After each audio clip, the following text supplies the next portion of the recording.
La de Álvaro García Ortiz no parece una historia de transparencia impoluta. Ayer se conocieron nuevos detalles del informe de la UCO sobre el fiscal general del Estado y lo que revela este documento no parece ir en ese sentido. Los agentes han determinado que García Ortiz no borró su teléfono móvil una vez, sino dos, y lo hizo además el 16 de octubre, justo el mismo día en el que el Tribunal Supremo decidió abrir una causa contra él. Por si fuera poco, también eliminó su cuenta personal de Gmail, un gesto que cuanto menos llama la atención y que lejos de disipar sospechas la refuerza. El informe anterior ya dejaba claro que los mensajes de los días clave de la filtración habían desaparecido. Este nuevo informe va mucho más allá y concluye que la eliminación de datos fue deliberada y premeditada. Lo que podría interpretarse como una acción preventiva rutinaria empieza a parecerse más a una estrategia calculada. El fiscal general argumentó en su momento que el borrado del móvil respondía a un protocolo interno de seguridad. Sin embargo, la UCO señala que la eliminación fue intencionada hasta en 2 ocasiones y que además no ha sido posible recuperar las copias de seguridad porque la cuenta de Google a la que estaban vinculadas también fue eliminada. Y aquí es donde surge la otra duda. La Fiscalía recomienda la eliminación sistemática de mensajes sensibles de la institución, pero ese protocolo no afecta a las cuentas de correo personales. Aún así, la compañía estadounidense ha indicado que quizás puedan recuperar esa información suprimida, pero solo quizás. Lo que García Ortiz no ha podido borrar es el registro de sus llamadas, y ahí aparecen más datos interesantes. El día en que se produjo la filtración de los datos reservados sobre la pareja de Isabel Díaz Ayuso, el fiscal general realizó 20 llamadas en apenas 2 horas. Habló con Hacienda, con su antigua jefa, con Dolores Delgado, y también con ese periodista de la cadena SER que después negó al juez haber tenido contacto con él en ese periodo. Ese mismo periodista intentó comunicarse con García Ortiz, pero según el registro no obtuvo respuesta. Ahora bien, se desconoce si intercambiaron mensajes por WhatsApp. Y es que según la UCO, esos mensajes también fueron eliminados el mismo día en el que el fiscal general fue imputado por ese presunto delito de revelación de secretos. Mientras tanto, el Supremo se reúne hoy para decidir sobre la validez del registro ordenado en el despacho del fiscal general.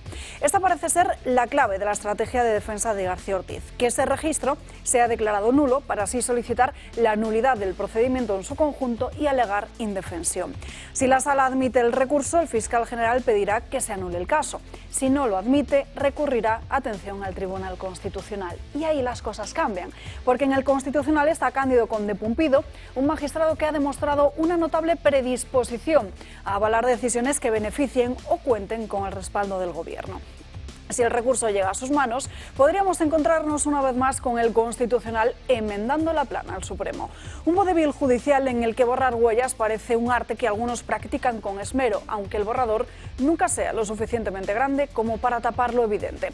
Y es que los guionistas no son precisamente sutiles y veremos cuál es el desenlace del que algunos ya sospechan: el poder protegiendo al poder, mientras el resto asiste atónito a esta representación de siempre.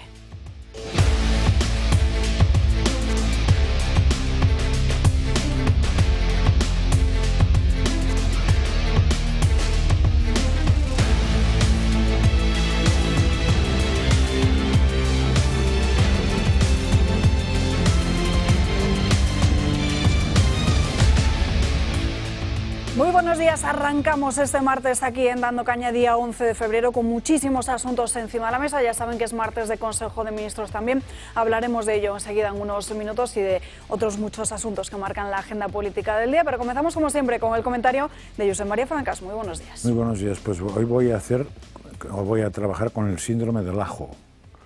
Uy. Es decir, que me voy a repetir porque voy a decir una cosa que he dicho 200 veces, pero creo que vale la pena, ¿no? Sí, más de una vez he dicho que así como en Hispanoamérica los cambios constitucionales se han hecho a través de ganar las elecciones y montar lo que llaman una constituyente, que son unas elecciones especiales para un parlamento especial que cambia todo y a partir de ahí el que ha ganado se queda eternamente, o al menos es lo que intenta. En España no ha hecho falta eso, sino que simplemente se ha hecho con una pequeña maniobra de negociar Cándido Conde Pumpido como presidente del Constitucional, y a partir de ahí tienes una constitución nueva que se la va inventando sobre la marcha él y los 7 muchachos o los 6 que le apoyan, ¿no? Tú misma acabas de decir en la introducción que es un tema importante el del fiscal, pero son temitas, ¿eh? El tema de fondo es el que has dicho tú, dice Constitucional enmendando la plana al Supremo, ese es el problema de fondo. Y eso no tenemos posible defensa, según parece. Entonces, He preguntado a sabios próceres de jurídicos, porque alguna vez lo había lanzado aquí, esa vieja idea que tuvimos en su momento, que es decir, si el Constitucional son 7-5 y el quórum son 8, con que los 5 no vayan no hay quórum, por tanto no se podría tomar ninguna decisión, porque el Constitucional, la ley dice que no son los presentes los que hacen el quórum, sino que son los nombrados. Con lo cual, pues si no son los presentes y son los nombrados, o consiguen 8 o no tendrían nada que pelar. Y eso podría ocurrir. ¿Qué pasa? Que preguntar a los juristas te dan 3 opciones. Una, podría ser un delito penal el no atender a tu deber, si los 5 se ausentaran. Podría ir por la vía penal. Pero me dice alguno de los 3 que he consultado, que no diré quiénes son, pero en un momento ya lo veremos, que eso sería muy difícil de que actuara, porque tendría que ser el Supremo y entonces volveríamos a tener follón con el Supremo Constitucional. O sea, eso sería muy difícil. Pero que habría una manera que se podría hacer si hay voluntad de hacerla, que es, si no asisten, se podría producir una destitución. Y la destitución la provoca el propio Constitucional, si no hay motivo de no asistir. Claro, hay una tercera vía, que es la más fácil, que es el COVID. ¿Se entiende, no? Las enfermedades, cosas que pasan en la vida que hacen que 5 no lleguen a tiempo nunca y cosas de estas. Pero por la vía, que sería la vía del PSOE, no lo olvidemos, es la vía de la izquierda, pero la derecha esas cosas no las hace, entonces quiere ir por la vía bonita. Pues por la vía bonita había la destitución, pero la destitución, que la tiene que hacer el propio Constitucional, necesita 8 votos para destituir. Y podría haber la vía de la suspensión. Pero la suspensión se necesitan 9 votos para ser suspendidos, con lo cual ambas vías serían perfectamente probables de no poderse aplicar, con lo cual sí habría manera jurídica de paralizar el Constitucional. ¿Qué haría falta? Que los 5 se pusieran de acuerdo y estuvieran dispuestos a jugarse alguna de las posibilidades que remotamente les podrían caer, pero podrían caer. Pero parece que el entorno de la derecha no es nunca partidario de forzar las cosas, porque hay que ser buenas personas.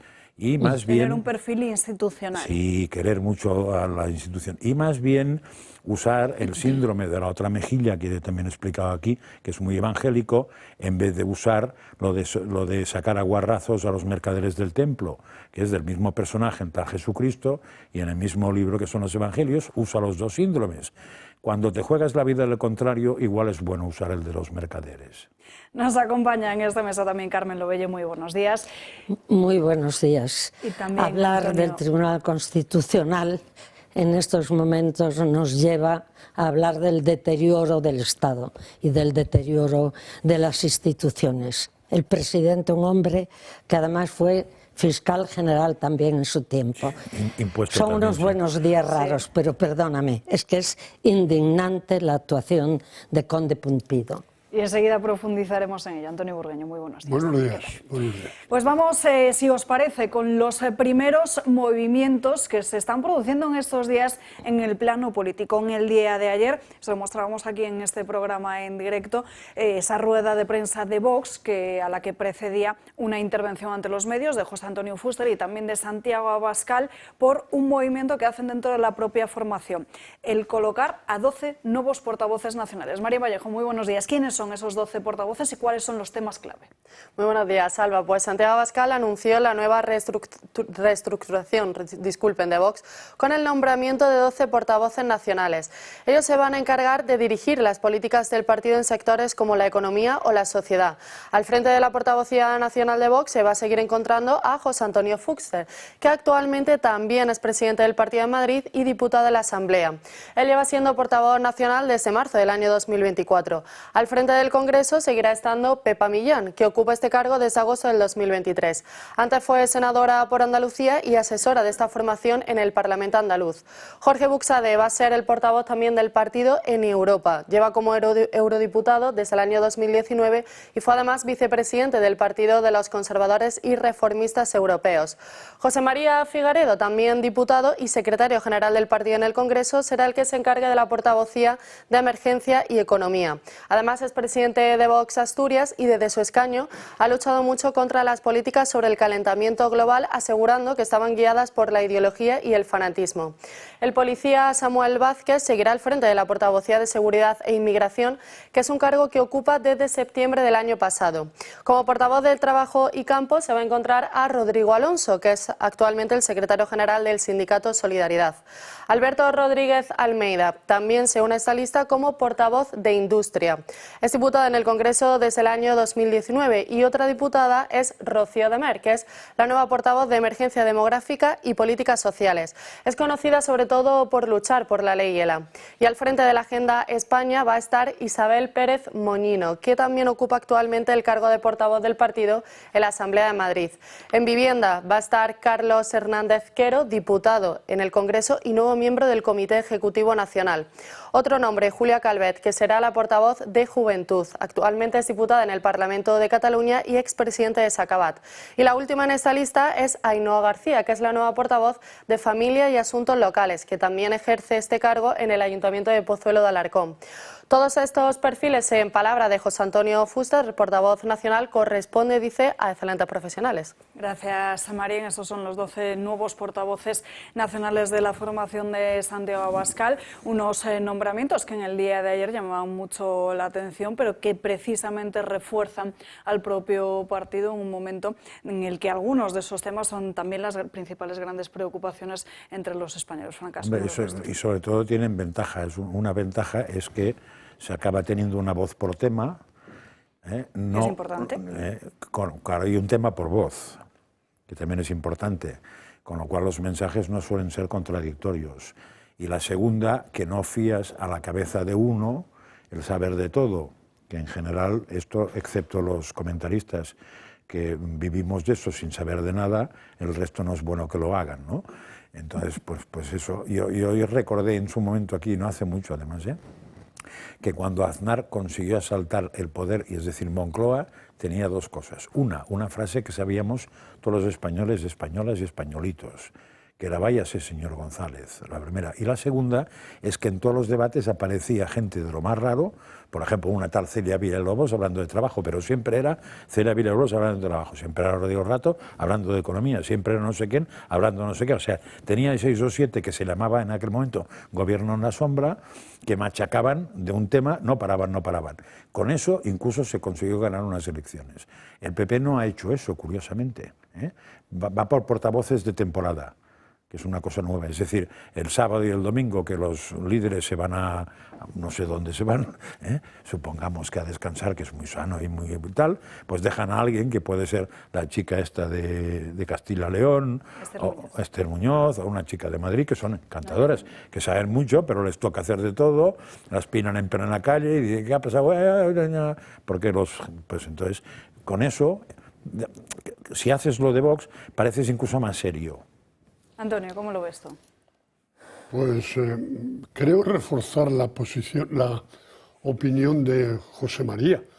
Me parece, yo no los conozco, no sé supongo que tendrán una proximidad profesional, como habéis dicho. Por lo tanto, me parece que de lo que se trata y deseamos todos los ciudadanos es que quien esté de portavoz tenga formación. Tenga una formación en la materia para poder, y si no, se la estudie. Si no la tiene, que se la haga, pero que continúen. Porque es que si no, hablar espontáneamente unos días de la vivienda y pocos días después, pues sale del paro, o sea, no parece serio. Carmen. La verdad es que da más sensación de equipo y que tienes gente para poder gobernar. Eso es enormemente importante en un partido político. Y no solo bastará con la presentación, una rueda de prensa ayer, sino que ahora deberán de rodarse, deberán de verse cada día y no siempre salir la misma cara del partido, aunque también los propios medios de comunicación tienen tendencia a sacar siempre al líder. Por parte de Abascal tiene que partir de él, hacer que también se hagan más conocidos todos aquellos que están colaborando en el partido. Es cierto que todas las encuestas le dan una subida, se ha demostrado este fin de semana el encaje que el partido tiene a nivel internacional. A mí, como por la edad, por la experiencia, se dice aquello viejo de que sabe más el diablo por viejo que por diablo, le propondría a cualquiera de estos portavoces que no se queden solo en Madrid y que todos ellos hagan viajes a las regiones, porque falta estructura, falta conocimiento y precisamente hay que apagar aquellas voces que atacan de que todo se dirige desde Madrid. Por tanto, me gustará también verlos a cada uno de ellos recogiendo las intervenciones de las diferentes regiones o autonomías españolas. Vamos, si os parece, ya con el tema del día, que es esa cuestión del fiscal general del Estado. En esta jornada estamos muy pendientes de lo que decida el Tribunal Supremo con ese registro en la propia Fiscalía. En el día de ayer conocíamos precisamente ese demoledor informe de la UCO acerca del registro de llamadas y de cómo borró todos sus mensajes de WhatsApp de forma intencionada, hasta en 2 ocasiones, justo el mismo día en el que se conocía su imputación en el Tribunal Supremo. Hasta en 2 ocasiones borró el fiscal general del Estado los mensajes de WhatsApp de su teléfono móvil, mismo además del que se desharía una semana después. Así lo acredita la UCO en su último informe al que ha tenido acceso el Toro Televisión, en el que deja constancia de que todas las conversaciones a través de esta aplicación móvil se borraron justo el día en que el Tribunal Supremo anunció su imputación. Y borrado de mensajes a que el propio García Ortiz se refirió ante el juez el pasado 29 de enero, acogiéndose a un protocolo que no existía para justificar que había eliminado las informaciones debido a la sensibilidad de su contenido. La UCO también atestigua que se ha eliminado, y además de manera reciente, la cuenta del fiscal general del Estado en Google Drive. No tiene ya cuenta de Gmail vinculada, aunque aseguran los agentes de la Benemérita que estas informaciones aún se pueden recuperar. Misma cuenta además a la que García Ortiz habría pedido a un subordinado que le enviara los correos entre la defensa de la pareja de Ayuso y el Ministerio Público. Según la UCO, habría recibido informaciones al menos 2 horas antes de que todo se filtrara a la prensa. Y un dato, el de la no existencia de mensajes, a la que se ha acogido hasta el propio Sánchez para defenderle. Y resulta que hoy, en el informe de la Guardia Civil, se dice que no hay ningún mensaje. Sin mencionar que no lo sabía porque fueron borrados del dispositivo. En su informe los agentes también dejan constancia de la extraordinaria actividad telefónica que mantuvo García Ortiz el día anterior a la filtración. Si de normal mantenía una media de 5 llamadas diarias, la jornada previa a la filtración se registraron al menos una veintena. Una de ellas corresponde además a un periodista de la SER que publicó las informaciones, pero a quien García Ortiz no llegó a cogerle el teléfono. El juez Hurtado ha acordado ahora nuevas diligencias, citando a declarar como testigo al decano del Ilustre Colegio de Abogados de Madrid, Eugenio Ribón, quien representa además a la primera institución que denunció los hechos. Bueno, la sospecha está en que precisamente Álvaro García Ortiz lo que busca ahora es que el Tribunal Supremo declare esa nulidad en su registro para poder alegar una indefensión. Si esto no se produce, lo que hará el fiscal general del Estado es acudir al Tribunal Constitucional. Primera valoración política del día sobre esta cuestión, que ha sido la de Alberto Núñez Feijóo. Pese a quien le pese, incluido al actual gobierno, España es y seguirá siendo una democracia. Y como hemos hecho llevando los atropellos de este gobierno a las instituciones europeas, llevando ante el Tribunal Superior de Justicia de la Unión Europea el intento del borrado por parte del Constitucional del mayor caso de corrupción de la historia de España, me refiero a los ERES, o recurriendo recusaciones injustas a magistrados del Tribunal Constitucional. Pues bien, no vamos a dejar pasar ni un ataque a la justicia ni a los derechos de los ciudadanos. No eran estas las declaraciones que en el día de hoy queríamos destacar, sino unas del presidente del Partido Popular esta misma mañana en una entrevista en otro medio de comunicación, donde pedía, o por lo menos ponía sus esperanzas en que el Tribunal Constitucional dejase de manosear las sentencias del propio Tribunal Supremo, que es precisamente lo que decía el propio Francas al inicio de este programa, enmendando siempre la plana, el Constitucional del Supremo, con un claro tinte político. Carmen.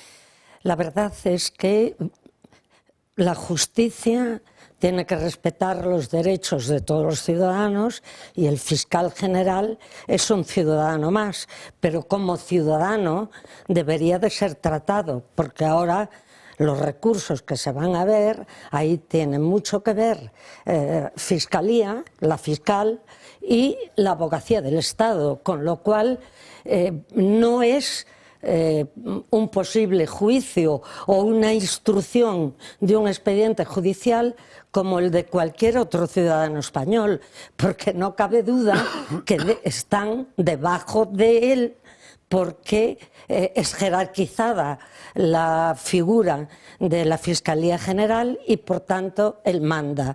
Luego hemos visto en este país en multitud de ocasiones cómo la policía ha irrumpido por orden judicial en los domicilios de una serie de personas. Por ejemplo, por recordar uno que fue muy mediático, el caso de Rato y muchos otros. Y aquí parece que cuando le corresponde a esta gente, entonces se acude a todo tipo y a toda clase de derechos. Pero me pregunto yo, si es algo que hay que estudiar, que el posible delito se basa por filtraciones, por comunicaciones telefónicas, por emails. Si eso no lo pueden controlar, ¿cómo lo pueden saber? Y por tanto, hagan lo que hagan, aunque ahora, por alguna razón, el Supremo diera marcha atrás, lo que no cabe es que en el conocimiento de todos los españoles están los informes de la UCO y que esos informes ya no tienen marcha atrás y demuestran que, vamos, qué casualidad que justo esa noche le llame el periodista de la SER que luego lo filtra y además ese medio de comunicación que está siempre a favor del gobierno y por tanto a favor del fiscal general del Estado.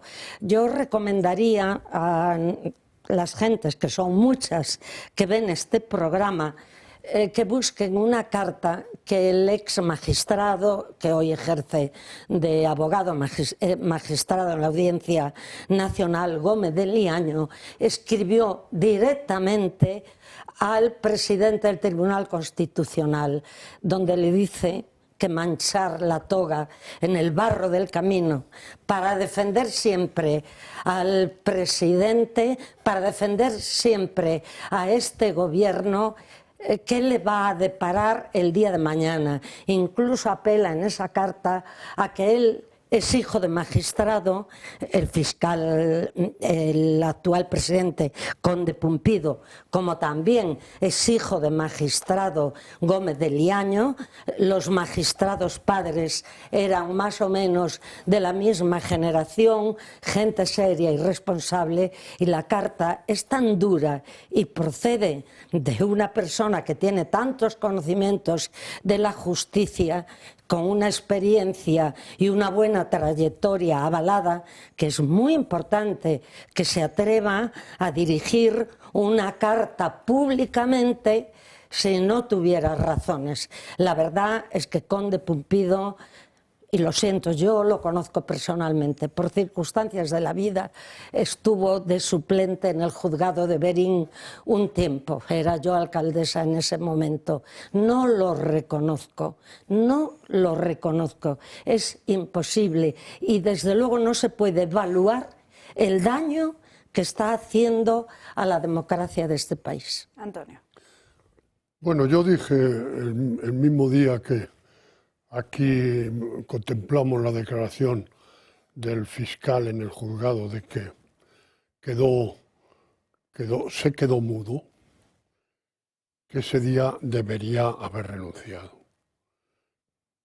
simplemente por ejemplaridad, O sea, no se puede tener a un fiscal general en las circunstancias en las que tenemos cuando nada menos que la Fiscalía depende de una persona tan acusada públicamente.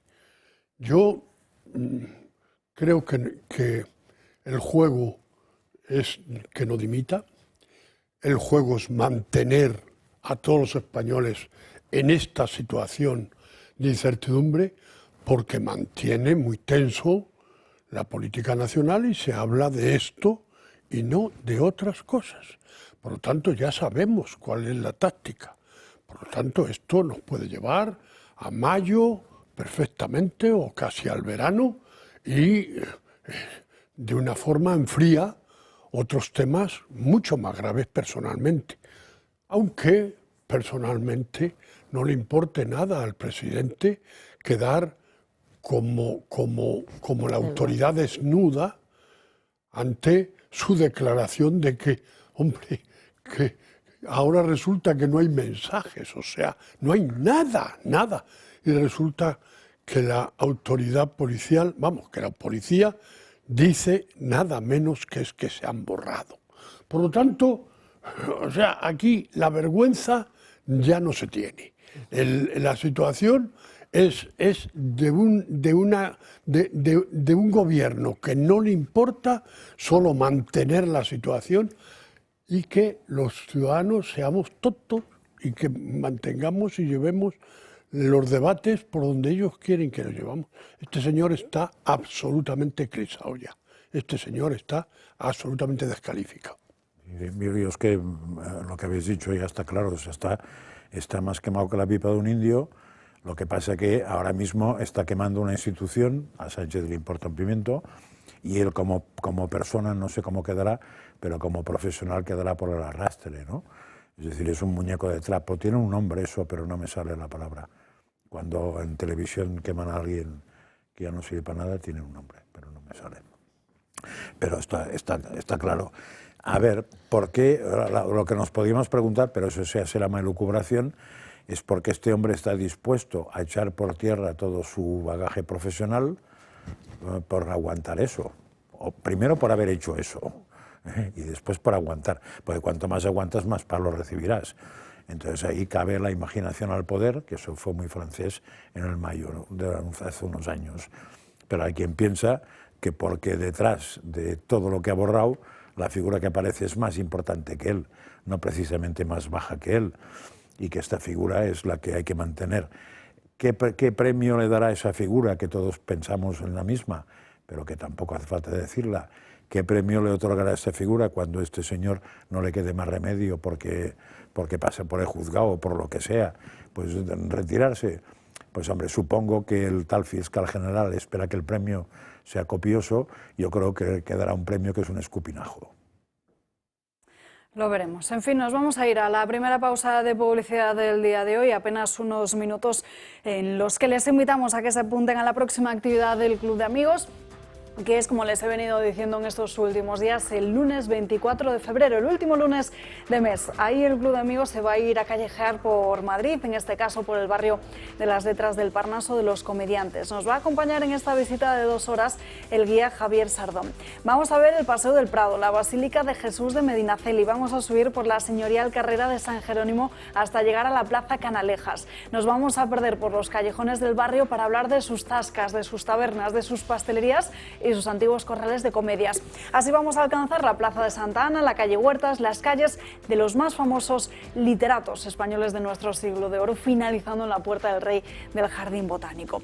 En ambas actividades, en todas las del Club de Amigos, ya saben que este tipo de plazas son limitadas, así que llamen cuanto antes para no quedarse sin la suya a este número de teléfono que están viendo en sus pantallas, que es el 91 616 2464, o si lo prefieren pueden escribir también un correo electrónico a clubdeamigos@clubdeamigos.org. Repito, 91 616 2464. Dense prisa. Ya estamos de vuelta en Dando Caña, pasan 2 minutos de las 12:30 del mediodía a las 11:30 en Canarias y vamos a hablar de inmigración ilegal. Ya saben que una de las voces que siempre hemos intentado contar con ella para poder contarles el drama, no solo de esa llegada masiva e incontrolada de inmigrantes ilegales a nuestro país, sino también lo que hay detrás de muchas de estas ONGs que realmente actúan como mafias. Una de esas voces, como decía, es la de Rubén Pulido. Esta semana, precisamente, leíamos a través de sus redes sociales este mensaje que van a poder ver en sus pantallas. Tras una serie de incidentes reiterados y ya denunciados, me veo obligado a reforzar mi seguridad personal para seguir adelante con mis investigaciones y ponencias. Desde el Ministerio del Interior se me ha negado protección, por lo que he creado un buzón para que todos aquellos que quieran ayudarle voluntariamente a garantizar su seguridad en diferentes puntos de España. Precisamente tenemos conexión en directo con Rubén Pulido. Rubén, muy buenas tardes. Muy buenas tardes, Álvaro. ¿Cómo estás? Lo primero de todo. Bueno, estoy un poco desanimado cuando escribí ese mensaje, ahora un poco más, ¿no? Porque he recibido mucho apoyo, me ha escrito mucha gente a ese correo electrónico, pues dándome la oportunidad esa de ofrecerme protección cuando voy a según qué sitio, a realizar reportajes, a seguir con mis ponencias, con mis investigaciones y demás. Me ha costado mucho llegar a este punto porque yo jamás he hablado de esto, sí que cuando obviamente ha tenido lugar una amenaza de muerte, la he denunciado ante la Policía Nacional y demás, sí que he publicado algún tuit por recomendación policial, porque según me hacen saber los agentes, si tiene cierta relevancia pública este asunto, pues puedo tener más posibilidades a la hora de que Interior o de que un juez opte por proporcionarme protección. Pero no está siendo así y este es un paso más, ¿no? Después de que esas amenazas de muerte pues sean cada vez más reiteradas, insisto, todas denunciadas ante la Policía Nacional. Todos estos hechos se han comunicado a juzgados, se han comunicado a Secretaría de Estado de Interior y yo sigo saliendo y sigo acudiendo a muchos lugares en los que en algunas ocasiones me siento preocupado por mi seguridad, porque ya hay constatado algunos seguimientos que han hecho sobre mi persona y bueno, y es una situación realmente incómoda y ya no es que me preocupe a mí, porque yo siempre he tratado de tener valentía, ¿no? ante esta situación y preocuparme lo menos posible, ¿no? Pero ya mi entorno pues se empieza a preocupar un tanto más y más que nada lo hago por ellos, ¿no? El hacerlo pública nuevamente, el abrirme a que personas colaboren conmigo, pues eso, para quitarnos todos un poco de preocupación. Hablas de incidentes reiterados. ¿Desde cuándo? ¿En qué se traducen ese tipo de altercados? Pues yo el primer episodio, más violento por decirlo de alguna forma, lo lamenté en el año 2020, en octubre del año 2020. En octubre del año 2020 recibí unas amenazas de muerte a través de SMS en mi teléfono móvil. Estas amenazas de muerte fueron denunciadas y al día siguiente me abordaron cerca de mi domicilio 2 sujetos de origen magrebí y me propinaron una paliza. Me dejaron semiconsciente. Bueno, aquello se recogió en algunos digitales y sufrí una paliza intencionada y iban a hacerme daño. Afortunadamente había vecinos en el lugar y salieron corriendo y se quedó ahí, se quedó en un golpe en la cabeza, me quedé aturdido y tuve que precisar atención hospitalaria. Desde aquel episodio las amenazas de muerte se han vuelto cada vez más reiteradas. Me llegan algunas de estas amenazas de muerte por redes sociales, que las suelo ignorar porque también me resulta muy tedioso acudir a la comisaría constantemente, pero luego hay otras amenazas que se suceden en mi teléfono móvil, que me llegan SMS desde teléfonos registrados en otros países, a través de los cuales estos SMS pues se me amenaza constantemente, ¿no? Se me dice que tenga cuidado, que evite seguir hablando de la inmigración, que saben dónde vivo, que van a ir a por mí, que me van a matar y toda esta serie de cuestiones. Y esas amenazas pues son cada vez más reiteradas y aunque no quiero preocuparme ni tampoco quiero hacer de esto porque me cuesta mucho hablar de una situación propia, me cuesta mucho hablar de mí, pues ya me está despertando cierta preocupación, más cuando estoy ahora mismo poniendo el foco sobre ese yihadismo que utiliza la inmigración ilegal, estoy haciendo ponencias al respecto y bueno, no me he preocupado yo tanto como las personas que están a mi alrededor y aquellos agentes de la Policía Nacional que en muchas ocasiones me acompañan voluntariamente y fuera del servicio, los que me han dicho, oye, pon un poco la voz de alarma porque tu situación es realmente compleja y creemos que alguien te debería de proteger. Claro, de hecho, por eso te quería preguntar por tus sensaciones, porque no estamos hablando de que pueda ser la autoría por parte de algunas personas a nivel individual, muchos de esos inmigrantes ilegales, sino que estamos hablando de algo mucho más grande, de asociaciones, de grupos, no sé cómo definirlo, que mueven miles y miles de euros precisamente con ese negocio de la inmigración ilegal y con esa llegada de muchos ilegales desde zonas precisamente que tienen una alta actividad yihadista. Sí, de nuevo estas amenazas, y así se lo hice saber a la policía hace unos meses, estas amenazas se acentúan sobre todo cuando mi discurso también se acentúa en torno a según qué organizaciones, según qué comportamiento y según qué evidencias probadas pongo encima de la mesa, ¿no? Como esto del yihadismo y la utilización por parte de radicales islamistas de la inmigración ilegal para llevar procesos de infiltración en territorio español.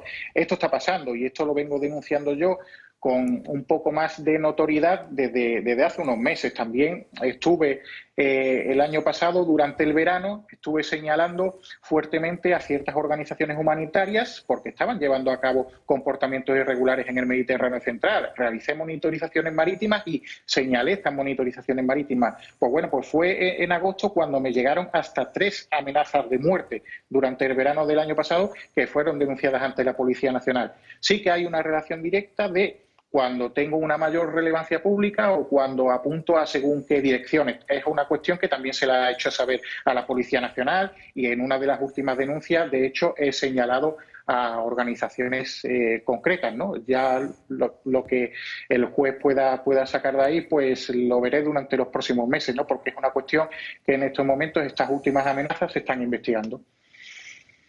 Que al final también resulta un poco incomprensible por parte de Interior que no puedan ofrecer también esa seguridad cuando ya no solo tú mismo, sino también tu propia familia y tu entorno está especialmente amenazado, incluso con esas amenazas de muertes que estás precisamente mencionando.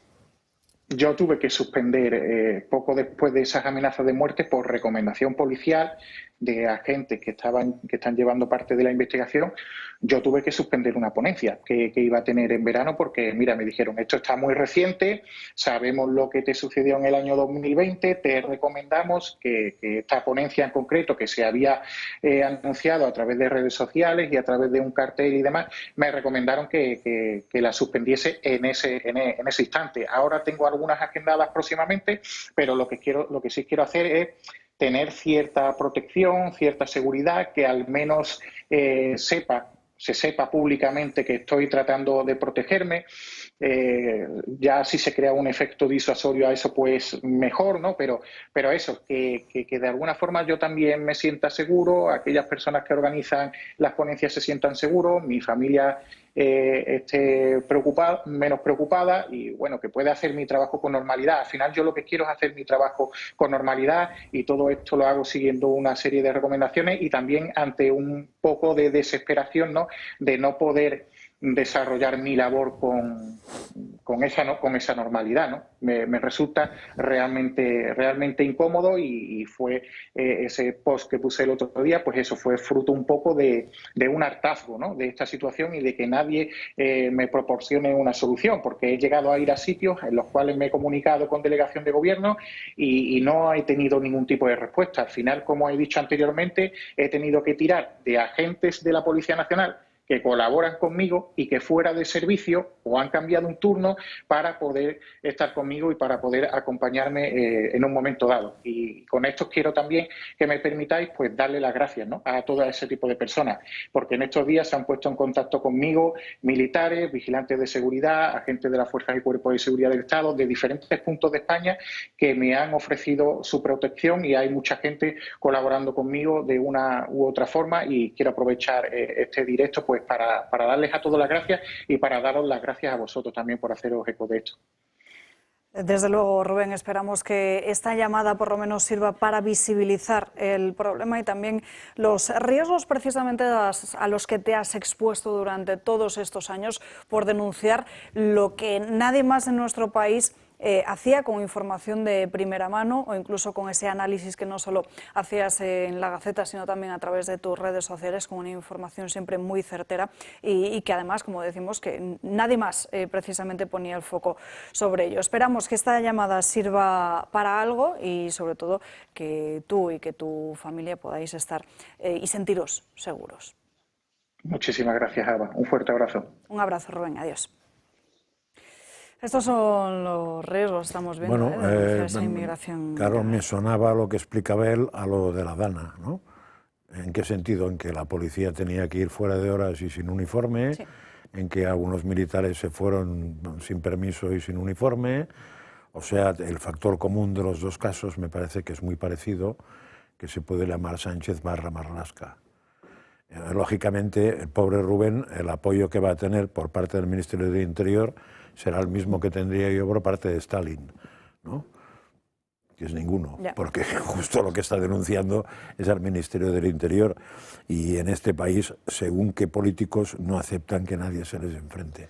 Un Ministerio del Interior que decide pues más protección para el fiscal general del Estado, pero ¿quién va a atentar contra él? Sin embargo, gentes que hacen una labor como la de este joven es impresionante, porque además se empeñan en transmitir una idea de la inmigración que no es la real. Se empeñan en transmitir que a aquellos que denuncian estas situaciones le falta solidaridad. La solidaridad falta con la gente que está sufriendo por una...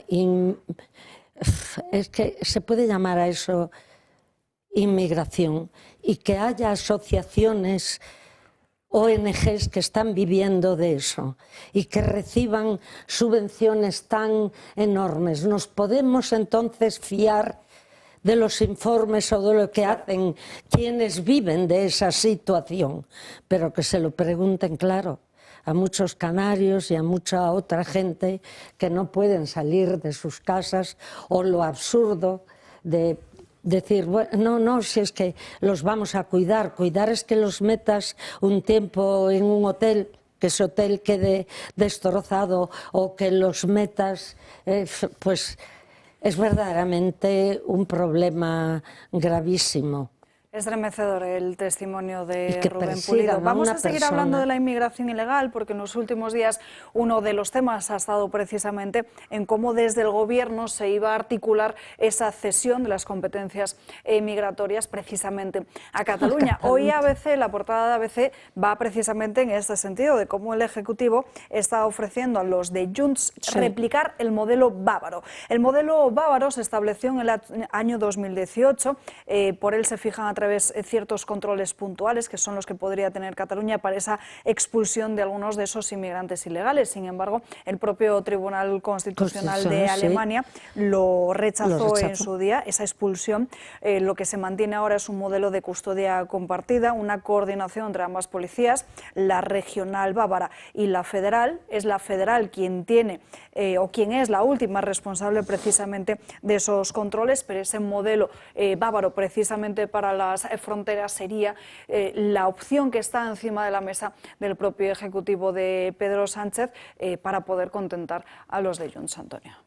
El modelo bávaro quieren ellos aplicarlo, han buscado por toda Europa a ver con qué podían compararse para utilizarlo, para una vez más obtener el apoyo de Junts. Pero además, aparte de que el Tribunal Constitucional alemán falló en contra, estamos hablando de un Estado federal.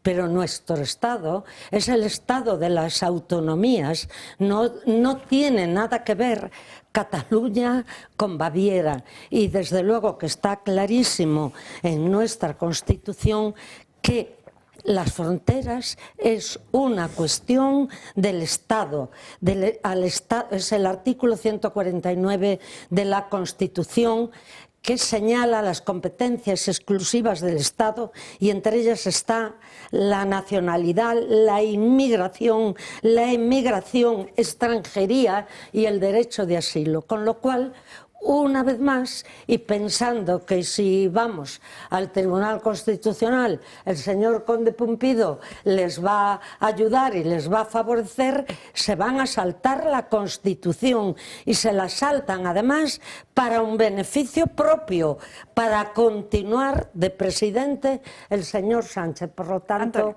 el que no quiera ver estas situaciones no vive la realidad del país. Ya, lo que ocurre es que el tema de la migración está clarísimo, pero tan clarísimo está como tan oscuro permanece la razón de todas las distorsiones que está generando la migración en España desde el viaje de Pedro Sánchez a Marruecos. Y como eso es algo que no conocemos, ni sabemos, ni nos lo van a decir, pues evidentemente ceder una posición tan abstracta de la emigración en España, fruto de unas conversaciones muy particulares que ha debido tener el presidente con Marruecos, pues evidentemente estamos en que transferir eso lo pueden hacer diciendo, bueno, que vengan los Mossos y que a los Mossos les vamos a entrenar en el modelo de esa emigración que queremos mantener. Y esa emigración que queremos mantener es la que no quiere tampoco Cataluña, porque es que no la quiere nadie. Por lo tanto, que Cataluña a través de los Mossos tenga un procedimiento para liberarse de una situación tan anómala, inexplicable en Europa, inexplicable en España, y tampoco va a ser explicable en Cataluña, pues evidentemente el dilema que tiene Sánchez con la petición de Junts es uno de los grandes dilemas de cómo va a progresar esa relación, que yo cada día la veo más imposible. Sí, y no olvidemos que, como bien avisaron, después de Junts vienen los Junts de arriba. O sea, viene el PNV, que ha pedido lo mismo, que va a pedir lo mismo, vamos. Claro, no el PNV lo pide Otegi, pero lo va a pedir el PNV corriendo. Es decir, aquí es como todo, cuando rompes lo cuantitativo y lo cualitativo. Cuando estás en lo cuantitativo, pues da igual que sea un teléfono grande o pequeño, pero cuando ya pasas a otra cosa ya es cualitativo, y entonces has abierto la caja. En el momento que se cede la inmigración, pues nada, ya se puede ceder todo lo que se quiera. El Constitucional pues lo arreglaría, sobre todo si hay un modelo europeo que más o menos se parece. Lo que no tengo claro es que lo acepte Puigdemont. La verdad es que parece que ni siquiera tienen el número de policía propia, por llamarle de alguna manera, suficiente, ni la preparación, pero es que la tuvieran o no. Lo cierto es que es anticonstitucional y que lo que hemos dicho aquí, y la gente hay que repetírselo, Alemania es un Estado federal y aún así no le permitió a Baviera lo que quiere hacer aquí Junts y le permite el presidente para continuar en el gobierno, con lo cual el que sea presidente el señor Sánchez nos cuesta a todos los españoles unas situaciones inasumibles. Lo que tiene la muleta del presidente, que es una muleta de torear, y que torea toros, y no le gustan los toros, de mucho peso, y casi todo, y desde luego a todos los españoles, y por supuesto a todos los políticos que se sientan en su poder y en su contrapoder, es decir, torea, no, hombre, no vamos a cambiar con Junts no vamos al final decirles que vamos a cambiar de agentes que normalicen nuestra política nacional en fronteras y dárselo a los Mossos. Eso es lo que está pretendiendo. No cambio nada, sino que lo único que cambio es que como tengo pocos agentes, pues nos ayudamos. Que tengo que pagarles la traída de 200 agentes, se la pago. Sí, porque además los otros lo que quieren... A ver, lo que quieren es la política de inmigración, en serio, la querrían. Claro. Pero tampoco les va mal que les paguen 200 o 3.000 agentes más. O sea, lo de que hay pocos, No, cuantos más tengan mejor. Por eso digo que no puede progresar. Pero, sí, no, es que muy rápido. termina pero, Francas. Sí, lo que decíais de Alemania, el problema es que en España hay muy pocos alemanes mandando. Otra cuestión, hablando de inmigración ilegal, porque hoy es martes de Consejo de Ministros y precisamente Moncloa va a regularizar la situación de unos 25.000 inmigrantes ilegales afectados por la riada del pasado mes de octubre en Valencia. Esto se trata de una regularización extraordinaria dentro de un paquete de medidas para garantizar la seguridad jurídica de estos extranjeros y de sus empleadores, por lo cual esas estimaciones de unos 26.000 podrían incluso llegar hasta las 100.000 personas. Aquellos con permiso de residencia, empadronados o que tuvieran una cita previa para hacerlo entre el día 28 de octubre y el día 4 de noviembre podrán precisamente acogerse a esta regularización que hoy aprueba el Gobierno de Pedro Sánchez en Consejo de Ministros. Tienen que ser en aquellos 80 municipios arrasados por la riada. La solicitud estará vigente, podrá hacerse durante los próximos 3 meses y les dará un permiso de residencia y para poder trabajar en nuestro país durante 1 año. Esto ya había previsión de aprobarlo a finales del año pasado, sin embargo el Ministerio de Interior fue bastante reticente. Fue uno de los temas que estuvo en el día de ayer encima de la mesa entre esa reunión entre el vicepresidente segundo de la Generalitat y el conseller para la recuperación, Francisco José Campols, y el comisionado del Gobierno para la reconstrucción, que se llama José María Ángel. Precisamente Campols se refirió a esa regularización de más de 20.000 inmigrantes. Si esas personas están en condiciones de prestar alguno de los múltiples trabajos que son necesarios en la zona, más que bienvenidos. Más que bienvenidos. Y, por supuesto, cualquier persona que trabaja en un territorio, en un país como España, tiene los derechos propios de un trabajador. En el momento que se le reconoce, pues fantástico. Nos tenemos que ir rápidamente a una breve pausa de publicidad. A la vuelta no solo hablaremos y nos iremos a las crónicas de manicomio de nuestro compañero Gabriel Serrano, sino que también hay una información muy interesante, no sé si ustedes la han podido ver, en la revista Jara y Sedal, sobre la multa a un pueblo de Guadalajara que le han multado. Sí. ¿Por qué? Por limpiar su propio río. Atención, se lo contamos a la vuelta y, por cierto, también a la vuelta les mostraremos la respuesta de Julio Ariza a todos los ataques hacia su persona, hacia Vox y también hacia su propia familia.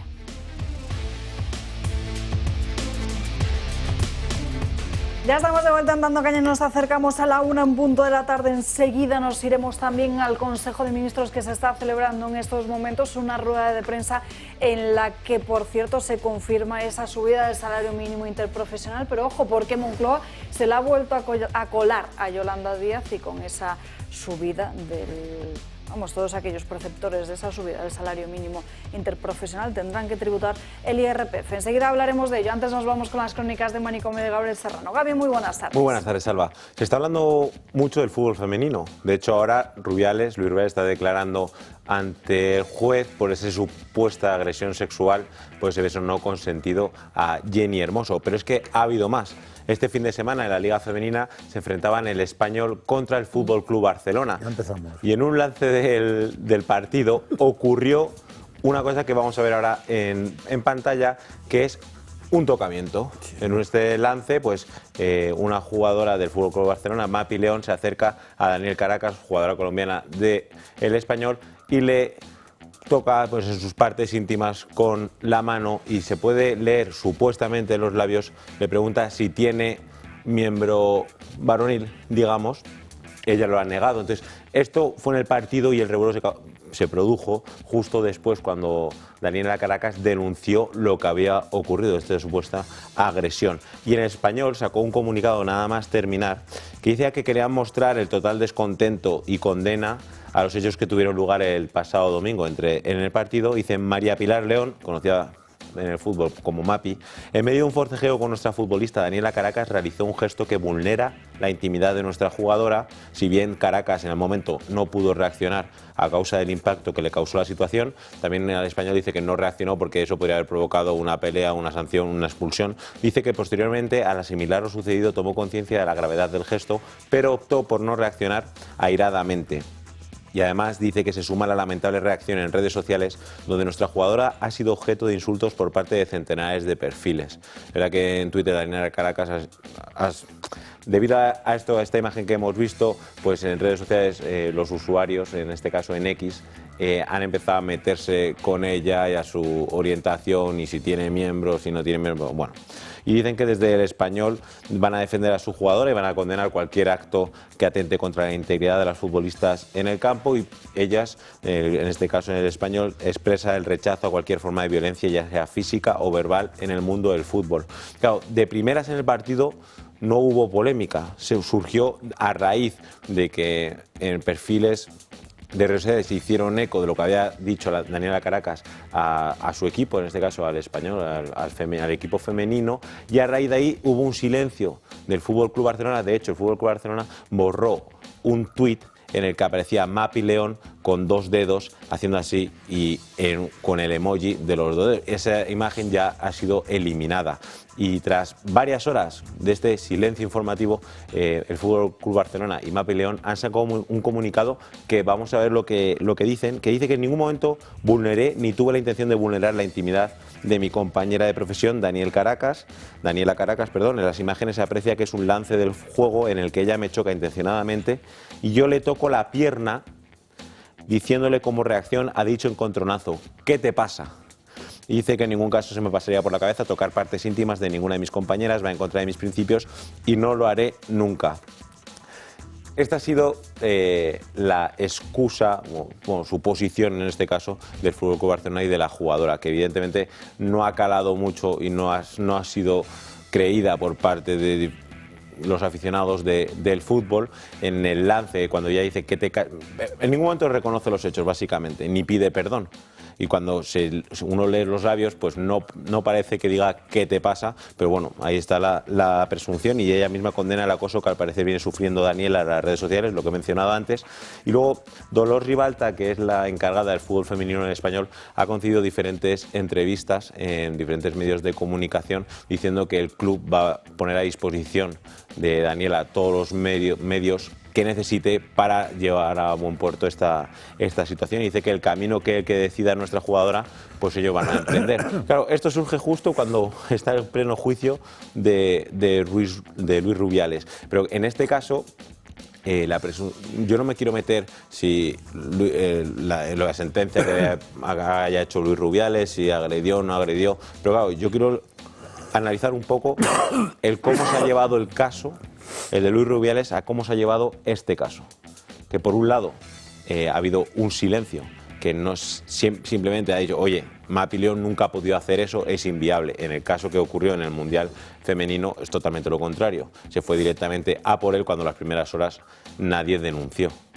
Entonces, y una vez más, el Fútbol Club Barcelona de Josep María Francas está... Recuerda una imagen de un jugador en Madrid cogiéndole las partes a uno de otro. A Valderrama. Pues eso también. Y no pasó nada. A ver, en el fútbol... tuvo una multa a Michel.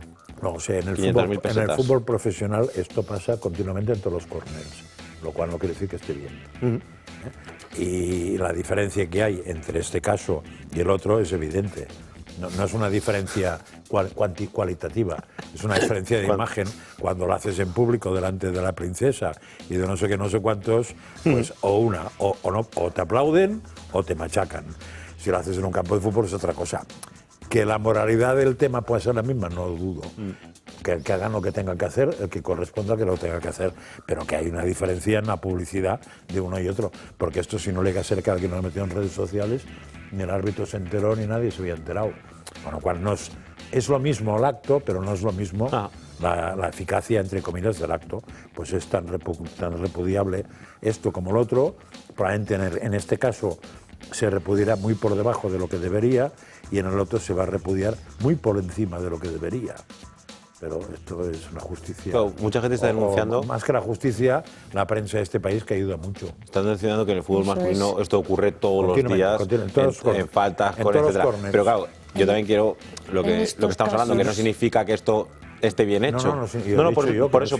Que esté bien. Y que luego pero también que en el caso... No se hace así, sino se hace así. ¿sabes? Pero influye mucho. Y te puedo asegurar, una tobita. Y te puedo asegurar que un tío cuando le das así no es que salta. influye mucho la intervención de las feministas del gobierno. Y no cabe duda que en el caso de Rubiales, que también hubo un silencio en principio y luego incluso pues salió aquel vídeo del autobús y tal, que parece que se lo tomaban a broma, pero ya cuando entró Yolanda Díaz, pues el tema cambió absolutamente, lo cual quiere decir que influyen para que sea de una manera o de otra, porque ha ocurrido en más ocasiones. En lo mismo de Errejón, yo no vi salir a la señora feminista Yolanda Díaz. Como era su portavoz y su protegido, pues se ha callado. Sí, y entonces ahí los derechos de la mujer y el solo... sí, pero sí lo repudió, sí lo repudió como si no lo conociera de nada. ¿Habéis visto a Yolanda Díaz que salga a defender? Es aquello que les parece y eso es lo que... La desigualdad nunca es justa. En fin, Gaby, ¿qué otra noticia nos traes para hoy? Pues se acerca el día de los... Bueno, no sé si Antonio quería comentarlo. Yo sí, como siempre hablar de las crónicas del manicomio. Sí. Yo creo que nos vuelve a todos un poco, nos descoloca mentalmente el dar importancia a unos temas y no a otros.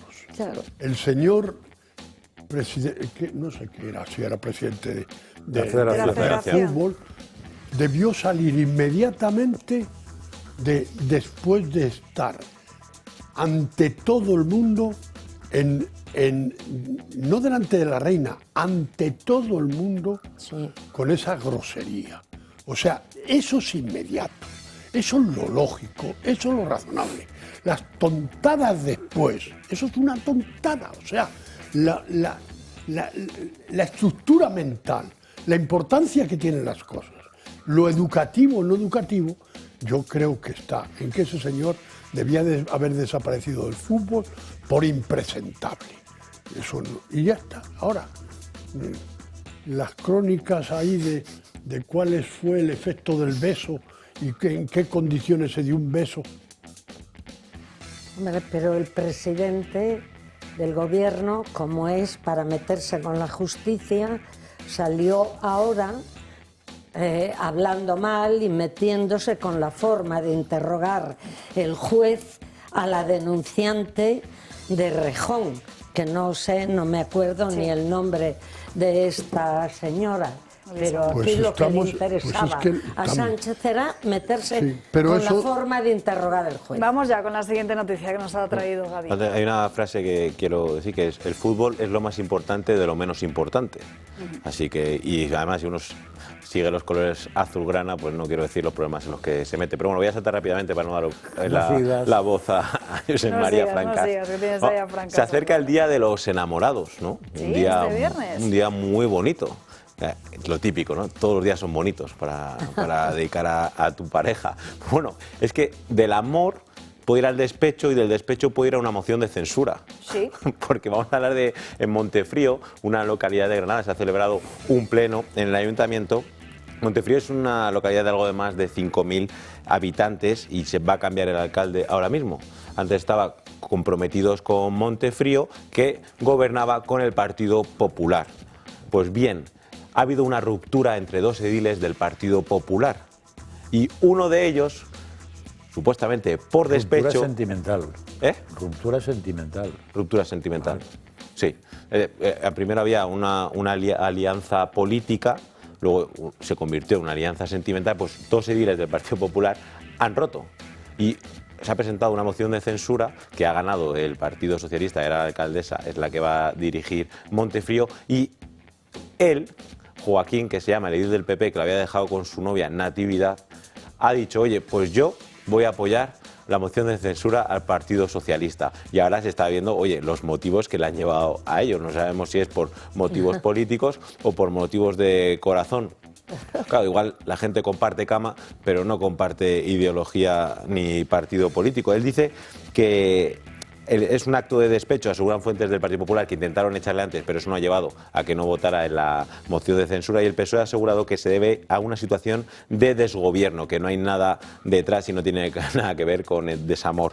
Y dice que el propio Joaquín García, a fuentes consultadas por ABC, ha dicho que su decisión de apoyar a los socialistas es estrictamente política y encaminada a mejorar Montefrío.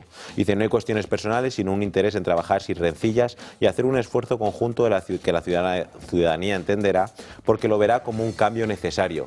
Claro, el pobre Joaquín deja su pareja, deja su partido y deja el ayuntamiento de Montefrío y le da la mano al Partido Socialista. No es un personaje muy coherente en sí mismo, me parece a mí. Pero va un poco encaminado, ¿no?, a los pactos políticos que hay, que muchas veces no se entienden. Ya. Y aquí hay una excusa, es el amor. Un paquete Total, paquete no es una historia de amor, es una historia de desamor. Lo que no sé es qué tiene que ver con el Barça eso. ¿Con él? Con el Barça. No, Franca, lo del Barça era finalizando la anterior. Me has desconcertado porque... Era la idea. Bueno, no hay que mezclar amor y trabajo, ¿eh? Es el ejemplo. Pero bueno, mejor también estar con alguien que se asemeja a tus ideas, ¿no? Sí. Aunque visto lo visto, en este caso, el del Partido O por Popular. Lo menos, caminos compartidos, ¿no? Sí, Un una base compartido. tiene que haber, porque si no... Pero bueno. En fin. Gaby, gracias por estas crónicas de Manicomio. Bueno, ya saben todos ustedes que defender ciertas ideas, defender ciertos valores supone estar en la diana, supone estar en el foco. Es algo que Vox ha sufrido desde el primer día, unas ideas que en muchas ocasiones, y así lo ha defendido abiertamente, no solo en ese programa, sino en esa televisión, el propio Julio Ariza. En estos últimos días ese foco se ha intensificado hasta niveles intolerables, no solo con ataques dirigidos hacia las ideas, no hacia un debate precisamente sobre ese modelo o esas ideas, sino ataques dirigidos a los que están en primera línea, ataques personales, ataques también no solo a sus figuras, sino también a los que le rodean. Defender con firmeza unos principios es precisamente el precio a pagar de lo que estamos hablando, pero no por ello Julio Ariza está dispuesto a retroceder, y este es el mensaje que envía a todos ellos. Buenas noches, amigos. No sabéis cómo me apetece este ratito de tertulia. No he podido estar hoy en el Dando Caña, tenía trabajo, tenía un viaje, y no puedo estar ahora en el Gato al Agua con mi amigo Esparza y con los contertulios, pero he ido leyendo a lo largo del día un montón de información. Bueno, perdonad que le llame información, un montón de comentarios sobre, por una parte, sobre mi persona, sobre la persona de uno de mis hijos, que por cierto trabaja con Santiago Abascal y está trabajando en temas de internacional fundamentalmente, mi hijo Gabriel. Y luego he estado escuchando pues, comentarios sobre nuestra adscripción a Putin, sobre nuestra privilegiada posición con Vox que hace que nos beneficiemos económicamente. La verdad es que el número de calificativos que, por ejemplo, el pequeño Federico ha dicho esta mañana en Es Radio sobre nosotros, incluidos las descalificaciones incluso físicas de mi familia, pues la verdad es que son innumerables. Yo no voy a entrar en una guerra con ellos, una batalla, pero yo creo que sí que es importante que las personas que nos siguen tengan el criterio para formarse un juicio sobre todas estas cosas. Este fin de semana han estado una serie de personajes políticos en Madrid, convocados por Vox, en una convocatoria que ha unido a partidos políticos de diversos países. Estamos hablando de Austria, estamos hablando de Italia, hablamos de Alemania, hablamos de Francia, por supuesto de Portugal, ¿qué les voy a decir? De Hungría, y los calificativos han sido unánimes, siempre son los mismos porque hay una línea común, es decir, hay alguien que establece los criterios con los que hay que juzgar las cosas que hace Vox, ¿vale? por supuesto, deben ser juzgadas siempre negativamente. Es decir, si ustedes buscan un elogio sobre lo que hacemos en el Toro Televisión, lo que hace Santiago Abascal, lo que hace Vox, pues no lo van a encontrar, como no van a encontrar un elogio sobre Trump. Pero no lo van a encontrar en El País o en Público o el diario.es, ¿no? Esto ya damos por hecho cuál es su pensamiento, su línea de pensamiento. Es que en los periódicos teóricamente conservadores, o al menos que sirven a espectadores, a lectores de carácter conservador y de convicciones conservadoras, les cuentan cosas que simplemente son falsas. Se han posicionado todos de forma científica contra Donald Trump, cuando Donald Trump está suponiendo, ¿cómo os diría?, un verdadero revulsivo para recuperar simplemente un poquito de cabeza y un poquito de sentido común en nuestras sociedades que van hacia el suicidio. Hemos hablado tantas veces del suicidio demográfico, pero es un suicidio cultural, de desenraizamiento total y de desprotección de nuestras gentes.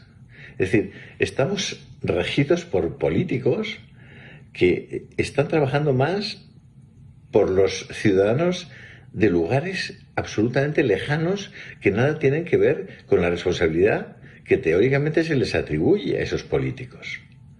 Es decir, nos dicen que somos a Orbán le llaman el putinejo, como a nosotros, es un tipo que está con Putin, ¿no?, que es prorruso, ¿no? Es un tío que se enfrentó a los tanques comunistas en el 56, un tío que lleva toda la puñetera vida peleando contra el comunismo en su país, que estuvo 16 años haciendo oposición en Hungría, que ha aguantado carros y carretas, que ha soportado todo el dinero de Soros tratando de machacar a él y a su partido, que no han aceptado que la Constitución de Hungría describa al matrimonio entre la unión entre un hombre y una mujer, que no ha soportado que la Constitución de Hungría prohíba la propaganda homosexual a los niños y a los adolescentes en los colegios. Yo ya sé que a la gente de la COPE, a Expósito, a Rosell, los del Mundo, los de Voz Populi, los de cualquier periódico teóricamente conservador, todos estos temas no les importan nada. Que Orbán haga eso es irrelevante. Lo relevante es poder decir que es prorruso, para poder decir que como Vox tiene en el grupo de patriotas a Orbán, Vox es prorruso. Pero vamos a ver, gentes del Partido Popular. El presidente de la compañía Gazprom, que es la compañía rusa de gas en España, lo ha sido durante un tiempo, ignoro si sigue siéndolo, el hijo de Esteban González Pons, que es el portavoz y presidente del Grupo Popular Español en Bruselas. España ha comprado este año y el año pasado un 40% más de gas ruso que lo que estaba comprando antes del conflicto con Ucrania. ¿Quién es pro-Putin? ¿Quién es pro-Putin? ¿González Pons? ¿Orbán? ¿Orbán por qué? Porque durante su presidencia se fue a hablar con Zelensky y se fue a hablar con Putin. ¿Por eso es prorruso? ¿Porque no se puede hablar? ¿Porque no hay nadie en Europa que haya iniciado siquiera, haya levantado una bandera para defender la paz?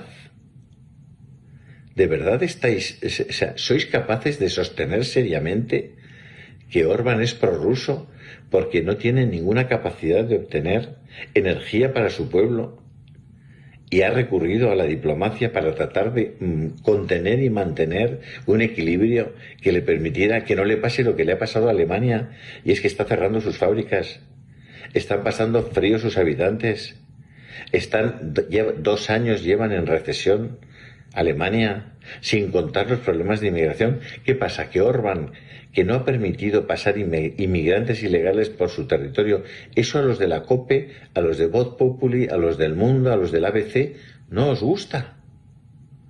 Que Vox le reconozca esos méritos a Orbán no os gusta. ¿Pero qué os pasa? ¿Dónde tenéis la cabeza?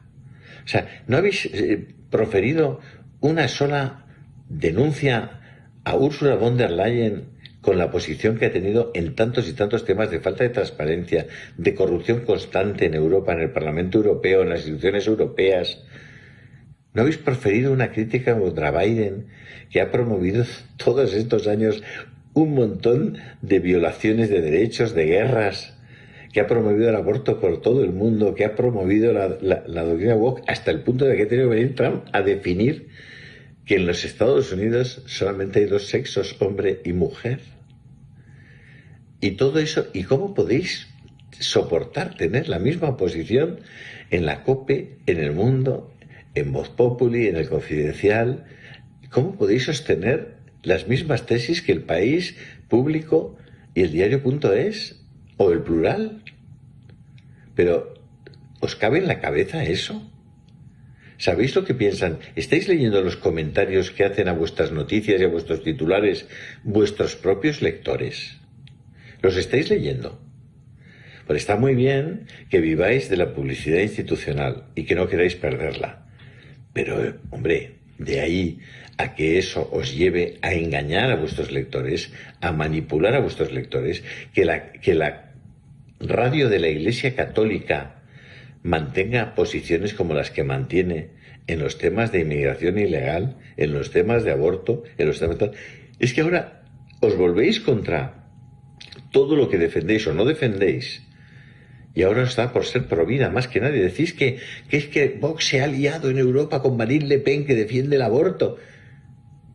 Pero ¿cuándo habéis dicho vosotros algo de todos los demás que no es que lo defiendan? Como Ursula von der Leyen, que es la aliada del Partido Popular, que no es que defienda el aborto, sino que quieren con Macron meter al aborto como un derecho en lo que llaman la Constitución Europea. Y no habéis abierto la puñetera boca. Y ahora os ponéis contra Vox por decir que es que Marine Le Pen está en el mismo grupo. Claro, en ese grupo están repartiendo una sola cosa, que es la recuperación de la soberanía de los países, de las naciones, de los estados. En todo lo demás, Vox tiene su propia posición, que es absoluta y netamente provida. Pero necesitáis decir eso de Le Pen para desarborar, para desarticular, para desprestigiar a Vox y a sus líderes. Pero ¿pensáis de verdad que todos esos que se han marchado de Vox, que son media docena, creéis que significan algo cuando la mitad de los jóvenes de este país ya apuestan por votar a Vox? ¿Creéis que les importa algo? ¿Creéis que a esos que se han ido, les importa algo ahora hacer daño a los que les montaban las carpas, a los que les ayudaban en los actos, a los que les auparon para ser personas conocidas, a medios de comunicación como el nuestro, que hicieron conocidos a Macarena, a Iván y a tantos que no les conocía ni Tarzán de los monos, y que gracias a Vox y al apoyo que tuvieron, porque alguien los aupó y los eligió, enanos a hombros de gigantes, y ahora son capaces de hacer daño a los que les auparon, a todos esos que estaban allí no para ser portavoces de nada, ni ser muy conocidos, sino simplemente para defender sus ideas, para defender a sus familias, para defender sus convicciones. ¿De verdad os queréis a vosotros mismos? Pero en fin, yo me alegra mucho poder hacer este vídeo y poder responderos, porque... Bueno, es mi obligación. Yo no voy a estar en el combate ni del insulto, ni la descalificación, ni la mentira constante. No voy a estar porque no me interesa, no es mi rollo. Estoy mucho más en la defensa de esas ideas. Todos los que estáis ahí habéis pasado por nuestra casa, habéis estado en nuestros programas. Si queréis os pongo los cortes de Macarena Olona, de Iván Espinosa o de tantos diciéndonos que éramos los mejores, que gracias a Intereconomía en ese momento, que ahora, por cierto, Intereconomía ya no existe desde hace 5 años, que gracias a nosotros, a los que estábamos entonces allí, ellos habían podido ser personas conocidas, defender esas ideas. De verdad. Y tenéis la desfachatez, la falta de vergüenza, primero de no ser agradecidos, que es una de las cosas más penosas en este mundo. No agradecer cuando te han dado unas oportunidades. Segundo, de pensar que si tú no estás, no va a haber nadie capaz de hacerlo igual que tú o mejor que tú. Macarena, Iván, todos vosotros. Hay mucha gente en España mejores que vosotros. que seguramente algún día tendrán la oportunidad, como vosotros, de tener una posición pública para que ser conocidos y poder defender las ideas con claridad, con potencia, con formación. Pero no sois imprescindibles. ¿Os molesta que no sois vosotros los líderes de Vox? Federico, ¿te molesta que tú no eres la persona que le dice a Vox lo que tiene que hacer? ¿Te molesta? Pero si tu trabajo no es ese, tu trabajo es informar, no descalificar. Si tú no puedes descalificar a nadie con tu trayectoria, si lo sabes. En fin, yo creo que deberíais ser más prudentes todos vosotros. Y, bueno, podéis estar al sueldo del Partido Popular y eso, bueno, cada uno, oye, sirve a un amo. Pero me parece que no es muy compatible con exhibir una, digamos, una línea de periodismo valiente, de periodismo limpio, de periodismo independiente. No lo sois, no lo sois. Sois otra cosa, que no voy a calificar. Pero por lo menos ir contando la verdad, porque hablar podemos hablar todos. Y yo desde luego lo voy a hacer, y voy a contar las cosas, claro, es que las he vivido en mis propias carnes. En fin, pero continuaremos este vídeo, seguro, porque nos van a seguir insultando. Pero pensad una cosa, cuanto más pataleéis y más demostréis vuestra impotencia para hacer que Vox desaparezca, que baje en las encuestas, que no tenga la capacidad de influir en el Partido Popular para hacer, entre otras cosas, las cosas que está haciendo Trump en Estados Unidos, desmontar los chiringuitos, dejar de pagar a los partidos, a los sindicatos, defender la vida, defender la familia, defender la educación libre, todas esas cosas que vosotros no queréis hacer, las va a hacer Vox. Y las va a hacer muy a pesar vuestro. Pero las va a hacer. Que sepáis que las va a hacer. Y a muchos de vosotros sé que eso os inquieta. Os inquieta que Vox sirva para instalar de nuevo la libertad en este país y para que la gente deje de ser un auténtico esclavo en manos de los gobiernos y de los estados. Por ese camino no nos vais a encontrar. Un abrazo a todos, un abrazo fuerte y felicísimo. Y gracias por escucharme. Hasta pronto. Ese era el mensaje que compartía ayer a última hora de la noche Julio Ariza en su canal de Telegram. Sí, a ver, es mucho más exhaustivo, sí. Pero yo creo que, no sé si ayer por la mañana o ¿ayer era martes? No, hoy es martes. Hoy es martes, pues ayer era lunes y yo en la introducción dije algo así como que estaba asombrado de ver cómo la prensa, yo dije de centro derecha o de derecha, sí, se había dedicado todo el fin de semana a poner a caer de un burro a Vox y todo lo que significaba. Me dejó bastante alucinado, porque claro, el PP se dedicó al tema municipal, lo cual es muy interesante, pero los otros se dedicaron al tema europeo o universal, que me parece como más amplio, ¿eh? Y entonces dije, en fin, me chocaba, pero no pretendí o no quería entrar yo en detalles uno a uno, porque entonces también hubiera agotado 15 minutos y creo que tú me hubieras tratado muy mal el resto de semana, porque si me paso de 2 o 3 minutos ya me he pasado. Realmente la reacción no tiene justificación alguna. Después de un fin de semana en el que estaban sorprendidos de que acudieran tantos líderes de diferentes países europeos, que son líderes, lo quieran reconocer o no, que tienen cientos de miles de votos, que forman parte del tercer partido de la Unión Europea. Fue sorprendente que gentes que nunca le dedican un minuto de atención a Abascal, pues de repente un ataque furibundo, como está diciendo Julio, incluso con nombres, con calificativos que no tienen sentido. Y fue Jiménez Los Santos, y fue un tal Lucas que escribe en El Mundo, que era realmente un artículo terrible, y Francisco Rosell, que yo le sigo, que es una persona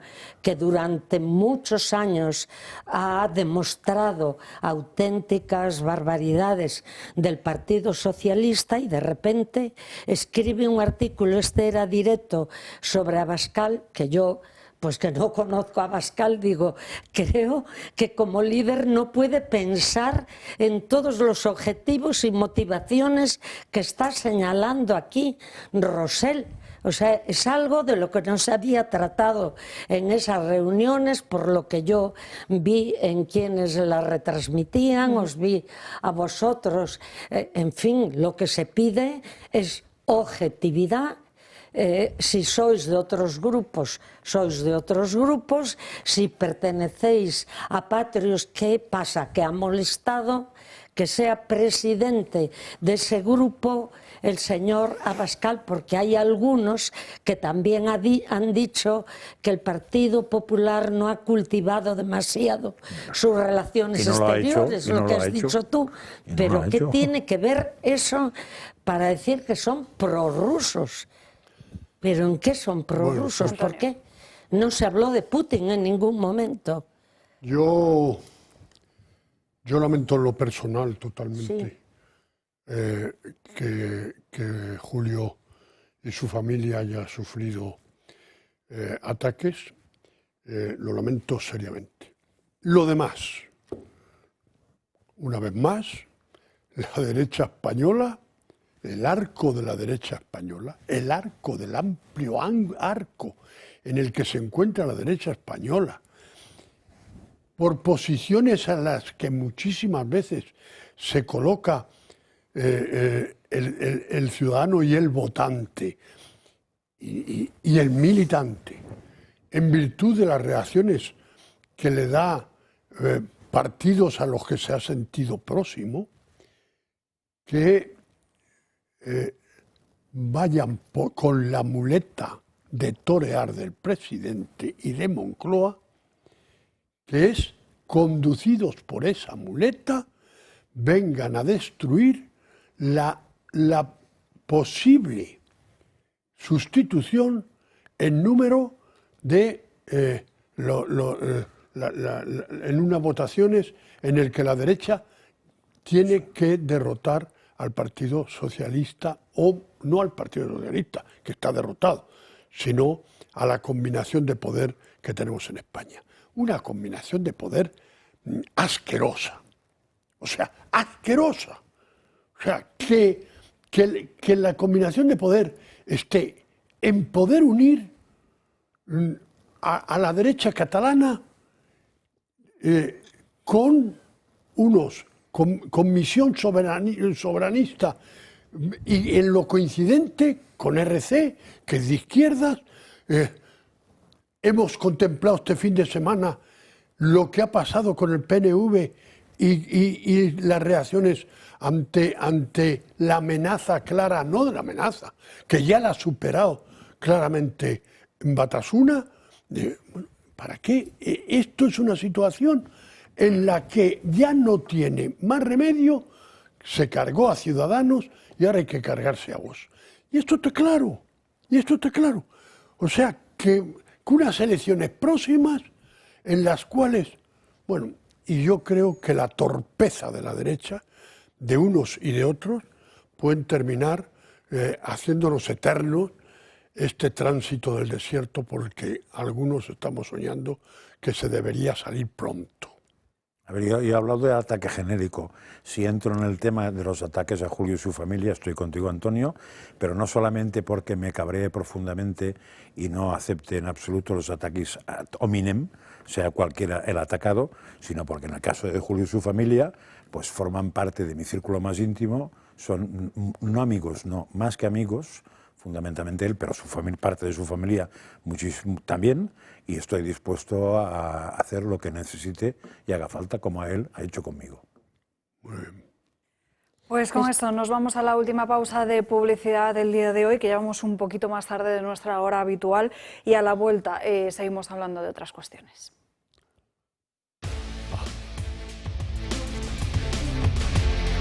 Seguimos en Dando Caña, enseguida vamos con esa polémica del salario mínimo interprofesional. Les contaremos el medio enfrentamiento que se ha producido en esa rueda de prensa del Consejo de Ministros, pero antes vamos con otro asunto importantísimo. Fíjense, en Navarra se han elaborado un estudio de un colectivo feminista sobre el incremento de personas atendidas por disforia de género. En el año 2011, la edad promedio era de unos 37 años. Sin embargo, hace dos, en el año 2023, esa edad se ha reducido hasta los 17. La asociación feminista Garenac se considera abolicionista porque aseguran que son feministas. El colectivo lucha para abolir la prostitución, la pornografía y asegura que el sexo no es género. En su último informe, ¿Quién transiciona en Navarra?, han analizado los datos sobre la población atendida en Transvide ante Sunati, del Servicio Navarro de Salud, entre 2011 y 2023. El Departamento de Salud Navarro creó esta unidad para garantizar la mejor atención de la persona transexual, transgénero e intersexual. El incremento de los casos de disforia de género en Navarra y los efectos sobre la salud de las personas atendidas les ha llevado a la elaboración del informe. El abordaje y el tratamiento que hacen en el Transvide se basa en la libre autodeterminación de la identidad sexual o de género. Desde el registro de los datos, el número de personas atendidas ha crecido. Han pasado de 29 en 2011 hasta 45 en 2023, con un repunte desde 2017 hasta 2022, cuando se atendieron a 67 personas. En total son 443 personas atendidas, de las cuales el 49,4% eran mujeres y el 47,6% eran hombres. En el 3% de los casos no se registró el sexo de las personas. En los años iniciales predominaban los hombres, pero el cambio de patrón se produce del 2014 al 2018 y el número de mujeres atendidas crece más que el de hombres, hasta ser mayoritarias. En los primeros años la franja de edad entre 0 y 15 y los de 16 a 25 eran muy pocos, pero ha ido aumentando al paso de los años y se ha disparado.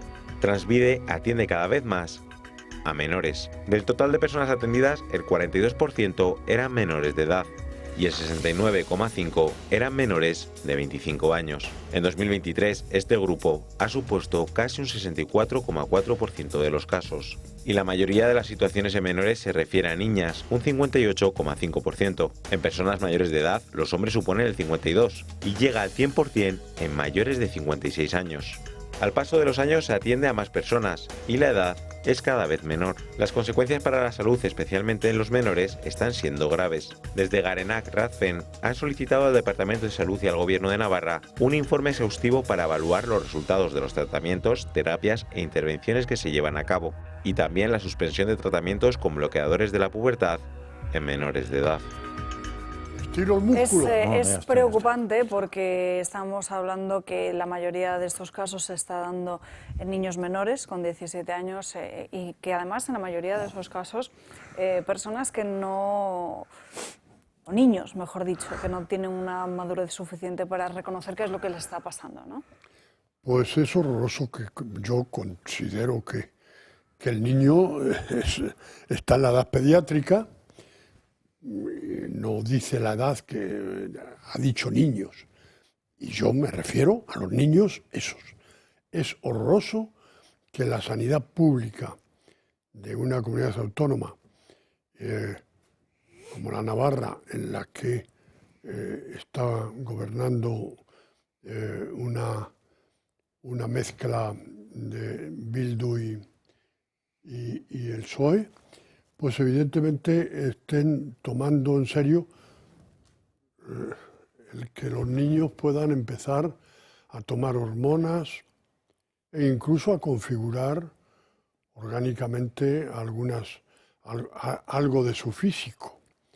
No dice qué el informe, pero sería una cosa aberrante que a esa edad, lo hemos comentado muchísimas veces aquí, en el año 90 en Inglaterra se creó una unidad de tratamiento de estos. Están arrepentidísimos. Los primeros que están arrepentidísimos son los clientes, por decirlo de alguna forma, los que han pasado por ahí, en que sin tener en cuenta la evolución de su físico, se han encontrado con una situación y un dilema de que han llegado a una situación de doble personalidad en virtud de aquella unidad que el National Health Service creó en los años 90. Y hay un informe de una médico que lo dio hace unos 6 meses, que desde su fundación hasta la actualidad, y que la han querido tapar. Pero esto, que no tengamos dinero para Lela y para otros tratamientos porque sean caros y sin embargo a esto tengamos que darle el tratamiento que desean equivocadamente, creo yo, los padres, pues vamos, si es que van los padres, que hasta puede ser que no. Francas. A ver, si toda mutilación o amputación ya tiene sus problemas en medicina, que sepa yo, por ejemplo, pues se intenta cuando te cortas un dedo que vayas corriendo con el dedo para que te lo pongan otra vez, por poner un ejemplo tonto, y no lo dejes ahí tirado porque entonces no te lo pueden poner. O ante la gangrena, antes se cortaba la pierna o el brazo directamente y ahora, hombre, si pueden lo evitan, porque no parece que sea una cosa razonable, toda mutilación de estas, que en algunos casos correspondería a evitar un mal mayor, que es que la gangrena te mate. Entonces aquí no se evita ningún mal mayor y además es en pleno desarrollo. O sea, yo médicamente no tengo nada que opinar porque no soy médico, pero biológicamente pues no sabría qué decir si se llama gilipollez, estupidez o lo que sea, porque en el pleno desarrollo modificar algún tipo de tanto, incluso diríamos a nivel de medicamentos químicos, solo tiene un sentido, que es que evites un mal mayor. Pero un tratamiento irreversible de una cosa que un ser que aún está en formación ha decidido que tenía que formarse de otra manera, hay que estar muy mal de la cabeza para aceptar eso. Y para legislarlo ni lo cuento. Y para ejecutarlo hay que ser bastante mal médico, creo yo. Tengo que aclarar, perdón un segundo. Aclara, que tú tengo que aclarar que no estamos hablando del tratamiento de personas que tienen malformaciones porque tienen problemas de nacimiento, intersexualidad. Ahí han estado siempre y deben estar tratados por los endocrinos y tratados por los profesionales. Pero Antonio, ¿cuándo? Una cantidad mínima. Pero en esos casos, ¿cuándo se les trata? No, ¿Inmediatamente o se esperan ciertos desarrollos? Porque seguramente los expertos en el desarrollo dirán cuándo hay que actuar.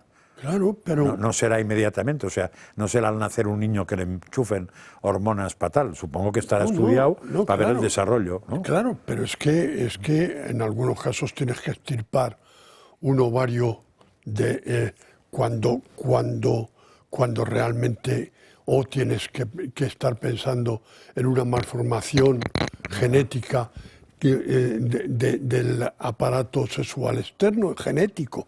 O sea, que necesita reparación, porque, bueno, eso son unas cosas diferentes. Por eso no tiene que ver. Esto es lo patológico, ¿no? Eso es lo diferente. Estamos hablando de aquellos que en su cabeza deciden y consultan porque tienen un sentimiento desviado, no, porque yo no tengo por qué hablar de patología, porque tienen un sentimiento de que son mujeres y no tienen nada físico de anomalía. Y en pleno estado de desarrollo.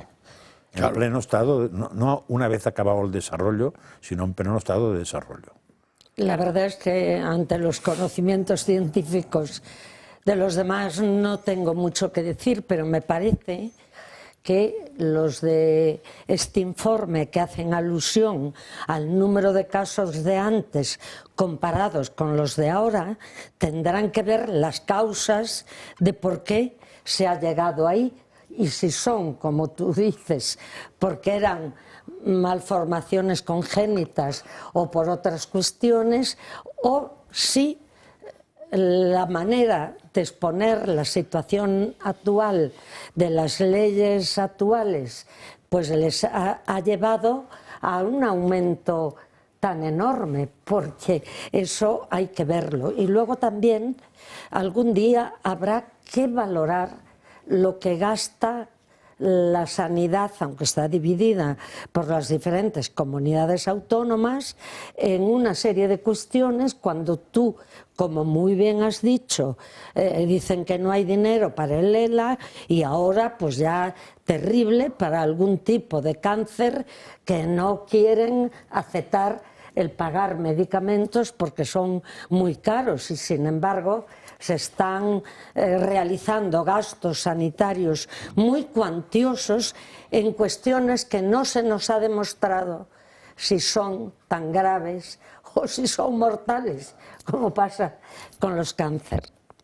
Vamos con esa información que les mencionaba no hace muchos minutos sobre un artículo que recoge precisamente la revista Jara y Sedal de cómo han multado a un pueblo de Guadalajara por limpiar su propio río.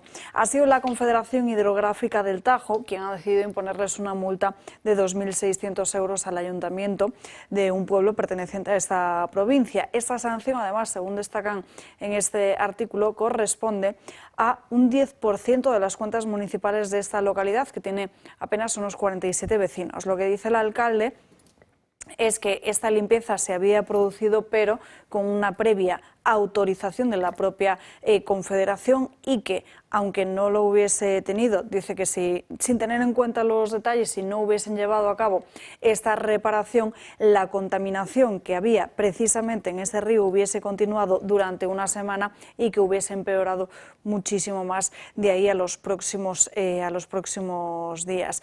Y que además, después de esta limpieza, todo se quedó tal y como estaba. Sí, a ver, como mínimo, el tío de la Confederación del Júcar es este, ¿no?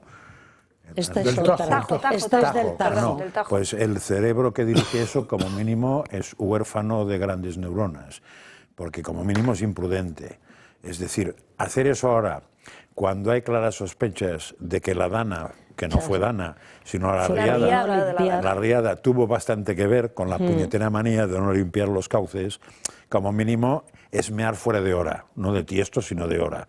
Entonces esto guárdatelo, no fuera caso que te enfoquen todos, porque ahora hay que enfocar a ese señor, que ¿qué pretende? Que ahí también se produzcan riadas por no se sabe exactamente qué locura ambientalista se le ha pasado por la cabeza. O sea, como mínimo es eso. Y si entráramos ya en más detalles, pues habría que catalogar a al que dirige esto, de la misma calidad intelectual que todos los que dicen eso, pues que la Antártida desaparece, que no cabremos en el mundo, todo ese tipo de cosas, o sea, majaderos. Fíjate, esa es una de las cuestiones que hablabais antes de trabajos de la oposición. La oposición, ¿por qué no se pregunta o por qué no saca a la luz los trabajos y el funcionamiento de las confederaciones hidrográficas en España?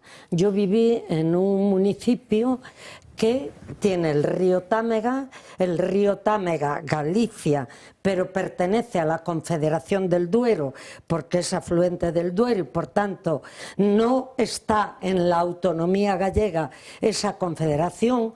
Luego el río se va a Portugal y ya no depende tampoco de la... Pero lo que sí veías es que el Támega, cuando ibas a Portugal, limpio y estupendo, solo con el cambio de unos kilómetros parece otro río. Pues aquí, que acabamos de tener una situación tan grave en Valencia, ¿por qué no se nos aclara de forma definitiva lo mal que funcionan, que no te permiten limpiar el río, que dicen que lo van a hacer ellos y no lo hacen? Lugares de menos importancia en cuanto a gravedad, pero que a lo mejor tienen una playa fluvial, como es el caso de Berín, y no se puede utilizar porque la Confederación Hidrográfica no les dejó limpiar el río, dice que lo va a limpiar y lo limpia en septiembre o octubre. Entonces, es algo, tenemos, o sea, unos al Cantábrico, otros al Atlántico, otros al Mediterráneo. Son muy importantes las confederaciones hidrográficas en España. ¿De quién dependen? ¿Qué ministerio? ¿Cómo trabajan nuestros ministros?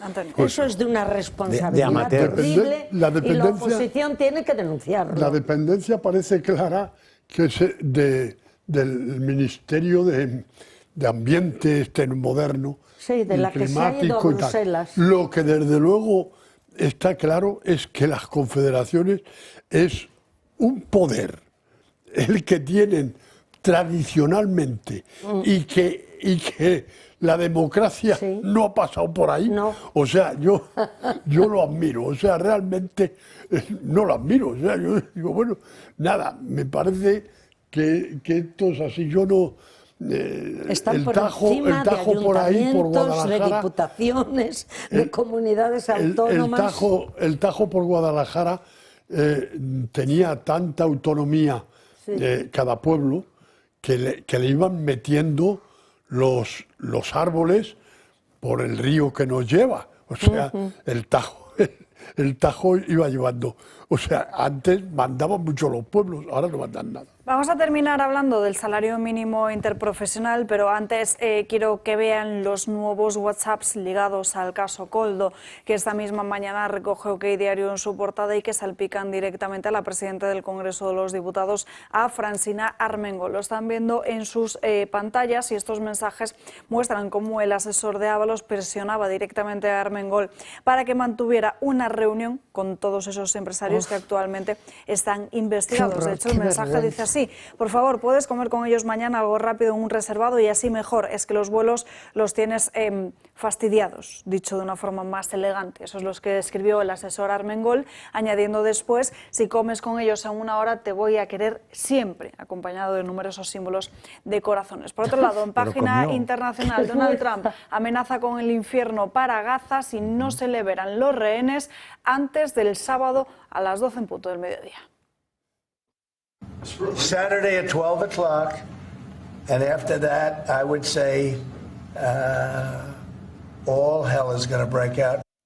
Bueno, y una última cuestión. Hoy es martes, Consejo de Ministros, y como les hemos estado diciendo durante toda la mañana, se aprueba esa subida del salario mínimo interprofesional. Sin embargo, había una cuestión que era la que Yolanda Díaz pretendía que saliese adelante y que no ha salido, y que la propia ministra de Trabajo ha denunciado en directo en esa rueda de prensa, asegurando que pues que debían rectificar por parte de Hacienda que no ha habido deliberación alguna dentro de lo que era la reunión del Consejo de Ministros. ¿Por qué? Porque Hacienda no permite la exención y ese salario mínimo interprofesional va a tributar por primera vez en la historia. Es decir, el gobierno de Pedro Sánchez obliga a pagar IRPF por ese salario mínimo interprofesional, que era algo que Yolanda Díaz estaba exigiendo que no se produjera.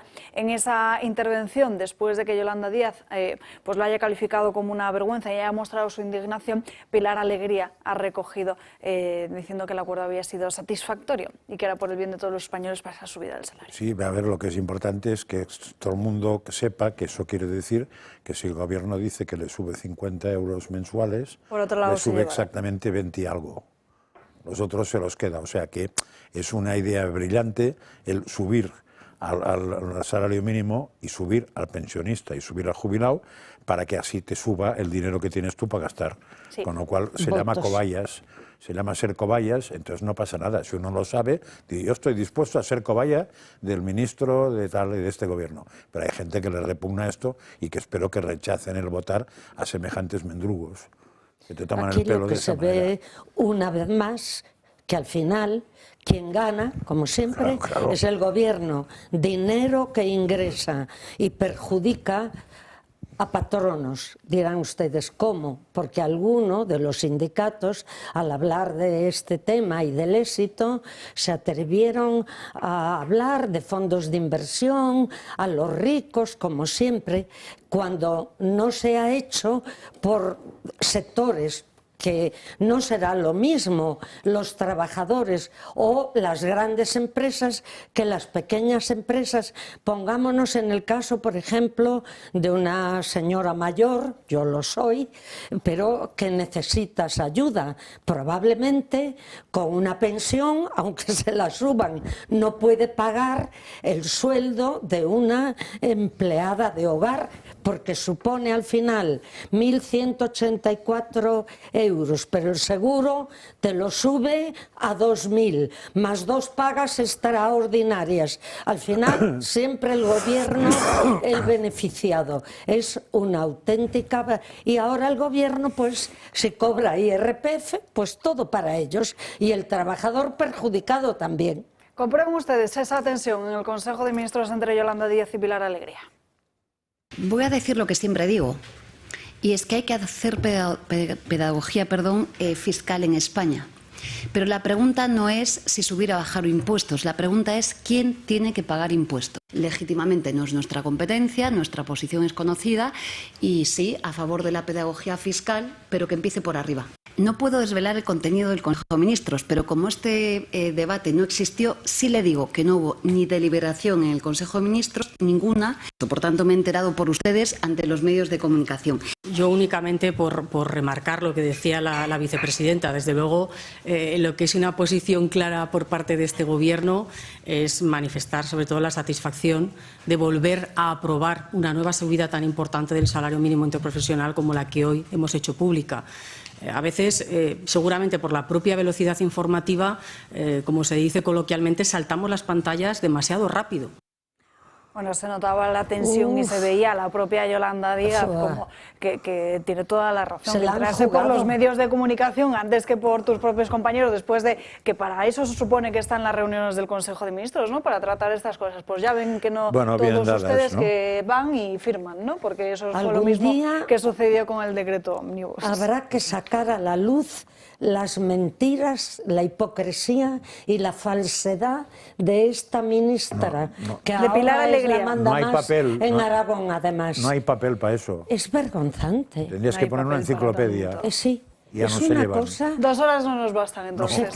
Hasta aquí hemos llegado por hoy. Gracias a todos por acompañarnos a lo largo de esta mañana. No hay tiempo para más. Gracias a todos ustedes por elegirnos otro día más y estar al otro lado de la pantalla. Pero ya saben que pueden seguir informados a través de todas nuestras redes sociales y que el mejor debate de la tarde, de todas las tardes, el de la redacción abierta con Xavier Cajo. Nosotros nos vemos mañana puntuales, como siempre, aquí a las 12 del mediodía para seguir dando caña. Que pasen un feliz martes y que descansen. Hasta mañana. Adiós.